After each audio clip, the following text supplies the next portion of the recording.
creo que los derechos humanos, si bien nadie duda que los reos tienen derechos humanos, pero yo creo que algo que no se ha hecho y ningún procurador lo ha hecho antes, o por lo menos yo no recuerdo, discúlpeme si usted lo hizo y no me acuerdo yo, pero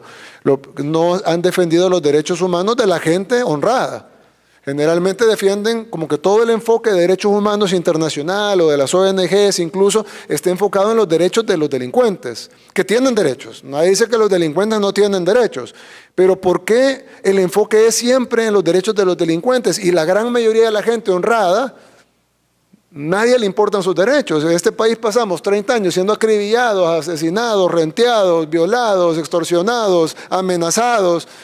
viviendo en zozobra y nadie dijo nada, pero de repente agarran a los que matan, a los que rentean, a los que violan y de repente hay que ver los derechos humanos de ellos. Sí, tendrán derechos humanos, pero son más importantes los derechos humanos de la gente honrada y creo que eso es algo importante, procuradora, que debe de también investigarse y debe de también reportarse, porque si no, entonces no estamos hablando de derechos humanos, estamos hablando de derechos de los delincuentes, que creo que son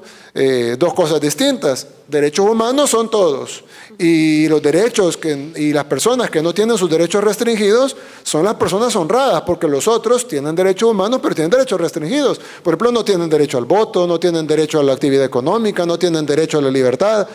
¿Por qué cometieron un delito? Entonces, si se les restringe, en Estados Unidos algunos no tienen derecho a la vida porque les ponen a la silla eléctrica. Entonces, si se pueden restringir algunos derechos humanos tan fundamentales como el derecho a la vida, en el caso de los países que tienen pena de muerte, ¿por qué en el caso de los países pobres o en el caso de los países en vías de desarrollo del tercer mundo están encima que los delincuentes deben de tener derechos, pero cuando hablamos de los derechos de la población, ahí todo el mundo se queda callado y ahí ya no importa y lo que tenemos que hacer es seguir velando por los derechos de los delincuentes? Entonces, si bien nosotros vamos a respetar los derechos de los delincuentes y lo estamos haciendo y lo hemos estado haciendo todo este tiempo,